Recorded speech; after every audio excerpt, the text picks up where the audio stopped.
طلبت مدرسة من كل طفل أن يحضر كيس به عدد من ثمار البطاطا، وعليه أن يطلق على كل ثمرة بطاطا اسم شخص يكرهه. في اليوم الموعود أحضر كل طفل كيس وبطاطا مرسومة بأسماء الأشخاص الذين يكرهونهم. العجيب أن بعضهم حصل على بطاطا واحدة، وآخر حبتين، وآخر 3 حبات، وآخر على 5 حبات، وهكذا. عندئذ أخبرتهم المدرسة بشروط اللعبة، وهي أن يحمل كل طفل كيس البطاطا معه أينما يذهب لمدة أسبوع واحد فقط.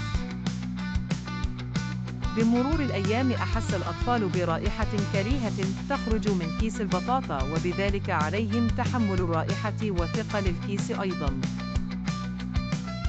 وطبعاً كلما كان عدد البطاطا أكثر فالرائحة تكون أكثر والكيس يكون أثقل.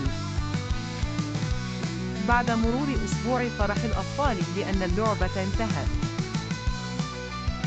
سألتهم المدرسة عن شعورهم وإحساسهم أثناء حمل كيس البطاطا لمدة أسبوع.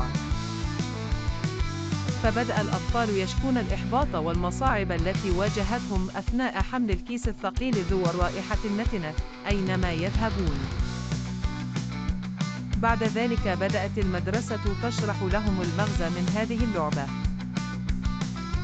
قالت المدرسة: هذا الوضع هو بالضبط ما تحمله من كراهية لشخص ما في قلبك.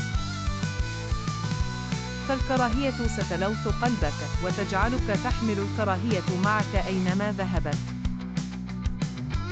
فإذا لم تستطيعوا تحمل رائحة البطاطا لمدة أسبوع، فهل تتخيلون ما تحملونه في قلوبكم من كراهية طول عمركم؟ ما أجمل أن نعيش هذه الحياة القصيرة بالحب والمسامحة للآخرين وقبولهم كما هم عليه.